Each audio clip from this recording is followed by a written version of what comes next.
நீங்க ரொம்ப நாளா ஒரு பிரச்சனையில இருக்கீங்க. அத வெளியிலவும் சொல்ல முடியாம, முழுங்கவும் முடியாம கஷ்டப்பட்டுட்டு இருக்கீங்க. ஏதோ ஒரு சந்தர்ப்பத்துல அத ரிவீல் பண்ண உங்களுக்கு ஒரு வாய்ப்பு கிடைக்குது. அதுவும் உங்க மனசுக்கு பிடிச்ச ஒரு நெருக்கமான ஒரு பெர்சன் கிட்ட நீங்க சொல்றீங்க. அத எக்ஸ்பிரஸ் பண்ணணும்னு நினைக்கிறீங்க.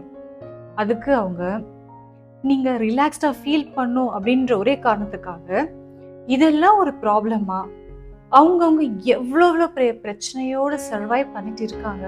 நீ என்னடான்னா இதுக்கு போய் ஃபீல் பண்ணிட்டு கவலைப்பட்டுக்கிட்டு இருக்கியே. இந்த மாதிரி யாராவது உங்ககிட்ட சொல்லியிருக்காங்களா? இல்ல நீங்க இது மாதிரி யார்கிட்டயாவது சொல்லியிருக்கீங்களா? இதுக்கு பேர் தான் உளவியல்ல டாக்ஸிக் பாசிட்டிவிட்டி அப்படின்னு சொல்வோம்.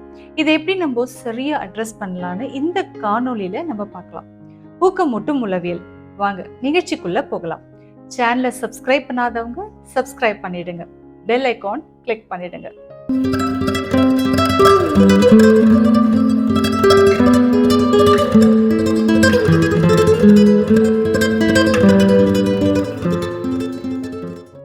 இந்த மாதிரி உங்களுக்கு நடந்திருக்கான்னு நீங்க யோசிச்சு பாருங்க. அதாவது சில பிரச்சனைகள் அதுக்குள்ள நீங்க மாட்டிட்டு இருக்கும்போது இத சும்மா விட்டா தானா அதுவே சரியாயிடும் அப்படின்னு நீங்க நினைச்சிருக்கீங்களா? இப்படி ரொம்ப நாளா உங்க வாழ்க்கையில ஒரு பிரச்சனை ரிப்பீட்டடா வந்துட்டு இருக்கு. அதுக்கு சொல்யூஷனே இல்லாம நீங்களும் அதோடயே டிராவல் பண்ணிட்டு இருக்கீங்க. அப்போ நிஜமான பாசிட்டிவிட்டி கூட உங்களை விட்டு போயிடும். காரணம் என்னன்னா, உளவியல்ல இதுக்கு பேரு பிட்டர் ஃபீலிங் அப்படின்னு சொல்வோம். எல்லார் மேலேயும் ஒரு கசப்பான உணர்வு இருக்கிற மாதிரி உங்க வாழ்க்கை மாறிடும். அப்படி இல்லைன்னா நீங்க எந்த ஒரு வேலை செஞ்சாலும் அது மேல ஒரு முழு ஈடுபாடு இல்லாத மாதிரி உங்களுக்கு ஒரு உணர்வு ஏற்படும். உண்மையிலேயே பாசிட்டிவிட்டினா இக்னோரிங் ப்ராப்ளம்ஸ்னு அர்த்தம் கிடையாது. இது பிரச்சனை அப்படின்னு சொல்லும் போது இதெல்லாம் ஒரு இஷ்யூவா? இதெல்லாம் ஒரு இஷ்யூவே கிடையாது, பிரச்சனையாவே யோசிக்காத, எல்லாமே நல்லதா நடக்கும் அப்படின்னு பாசிட்டிவா நடக்கும்னு சொல்றீங்கன்னா அதுக்கு பேர் தான் டாக்ஸிக் பாசிட்டிவிட்டி. சரி, டாக்ஸிக் பாசிட்டிவிட்டியை விட்டுரும். ஓகே, பாசிட்டிவிட்டினா என்ன, அதை எப்படி நம்ம அட்ரஸ் பண்ணோம் அப்படின்னு பார்க்கலாம். இப்போ உங்களுக்கு ஒரு பிரச்சனை அப்படின்னு தெரிஞ்சிருச்சு. அதை மூடி மறைக்காம, அதை மழுப்பாம, சரி இதை எப்படி எதிர்கொள்ள முடியும், இதுக்கான சொல்யூஷன்ஸ் நான் எப்படி கண்டுபிடிக்க முடியும் அப்படின்னு திங்க் பண்றது. இப்போ என்ன பிரச்சனையா இருந்தாலும் நான் சால்வ் பண்ணிடுவேன் அப்படின்னு நினைக்காம, இதுக்கான தீர்வை நான் கண்டிப்பா கண்டுபிடிப்பேன், இந்த இஷ்யூவை நான் ஃபிக்ஸ் பண்ணுவேன், இதை எப்படி இப்படின்னு யோசிச்சு இதுக்கான ஸ்டெப்ஸ் எடுத்தீங்கன்னா இது புத்திசாலித்தனம், இதுதான் பாசிட்டிவிட்டி. ஒரு நல்ல பாசிட்டிவிட்டி எப்படி இருக்கணும் அப்படின்னா, எப்பவுமே ப்ராப்ளம் சால்விங் ஃபோக்கஸ்டா இருக்கணும், ப்ராப்ளம் இக்னோரிங்கா இருக்கக்கூடாது. அடுத்தது என்னன்னா, இது கஷ்டம்தான், இதை தாண்டி நீ ஜெயிச்சிடுவ, இது ஓவர் கம் பண்ணிடுவ அப்படின்னு ஒரு ரெசிலியன்ஸ் பில்ட் பண்ண ட்ரை பண்ணணும். சரி, இதனால என்ன கிடைக்கும் அப்படின்னு பார்த்தீங்கன்னா, பெட்டர் ரிலேஷன்ஷிப் நிச்சயமா கிடைக்கும். பெட்டர் ரிலேஷன்ஷிப்னு சொல்றீங்க, அது எப்படி கிடைக்கும்? அது எப்படின்னா, இப்போ உங்களை மற்றவங்க உங்களுடைய பணத்தை வச்சோ இல்லை உங்களோட குவாலிஃபிகேஷனை வச்சோ உங்களை கேலிபர் பண்ணவே மாட்டாங்க. ஆனால் உங்களுக்கு ஒரு பிரச்சனை வந்துச்சு அப்படின்னா அதை நீங்கள் எப்படி ஃபேஸ் பண்ணுறீங்க, அதுலேருந்து எப்படி நீங்கள் மீண்டு வரீங்க, அந்த பிரச்சனையை நீங்கள் எப்படி சால்வ் பண்ணி ஜெயிக்கிறீங்க, இதை வச்சு தான் எல்லாருக்கும் உங்களை பிடிக்க ஆரம்பிக்கும். இந்த ஒரு பழக்கத்தை நீங்கள் எக்ஸிக்யூட் பண்ண ஆரம்பிக்கும் போது நிச்சயமா உங்களுடைய EQ டெவலப் ஆகும், அதாவது இமோஷனல் இன்டெலிஜென்ஸ் டெவலப் ஆகும். இது டெவலப் ஆகும்போது நிச்சயமா ஒரு பீப்புள் மேக்னெட்டா மாறுவீங்க.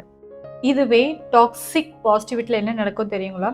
இப்போ உதாரணத்துக்கு ஒரு பர்சனுக்கு உடல்நல சரியில்லை, அவங்க டாக்டர் கிட்ட போயிட்டு கன்சல்ட் பண்றாங்க, அவங்க டெஸ்ட் ஸ்கேன் இதெல்லாம் எடுத்துட்டு வராங்க.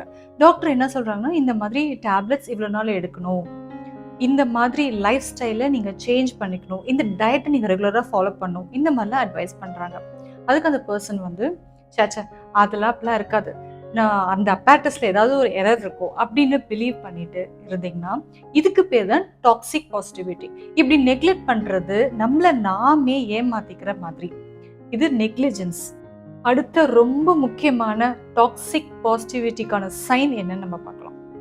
அதாவது எல்லாம் அதுவே தானா சரியாயிடும், நான் எதுவுமே பண்ண வேணாம் அப்படின்னு நினைச்சீங்கன்னா அது கூட டாக்ஸிக் பாசிட்டிவிட்டி தான். எந்த ஸ்டெப்ஸுமே நான் எடுக்க மாட்டேன், எந்த முயற்சியும் எடுக்க மாட்டேன், நம்ம விட்டுருவேன், ஆனா அதுவே எல்லாமே நடக்கும். இப்படின்னு நினைச்சிருக்கீங்களா? இதுதான் நான் சொல்றேன்.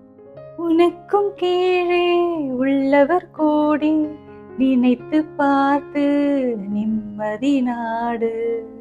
இந்த பாட்டு தெரியாதவங்க யாருமே இருக்க மாட்டாங்க இல்லையா? ஆனா நிறைய பேர் என்ன பண்றோம்னா, இதுதான் வாழ்க்கை, நம்மளுக்கு கீழே எத்தனை பேர் இவ்வளவு கஷ்டப்படுறாங்க, நம்மளுக்கு கொடுத்த இந்த வாழ்க்கையை வச்சு நம்ம திருப்தியா இருக்கணும் அப்படின்னு நினைச்சிட்டு நிறைய பேர் அவங்களோட ப்ராப்ளம்கான சொல்யூஷனை கண்டுபிடிக்காமலே அவங்க காலத்தை ஓட்டிடுறாங்க. அப்படி இல்லாம எவ்வளவு குயிக்கா நம்ம வந்து அந்த ப்ராப்ளம் அட்ரஸ் பண்றோமோ அவ்வளோ நல்லது. அந்த பிரச்சனையிலேருந்து வெளியே வந்துட்டு இன்னும் நல்லா நம்ம வாழ்க்கையை வாழணும். மொத்தத்துல ரியல் ஆப்டிமிசம் தாங்க பாசிட்டிவிட்டி. ரியல் ஆப்டிமிசம்னா என்ன?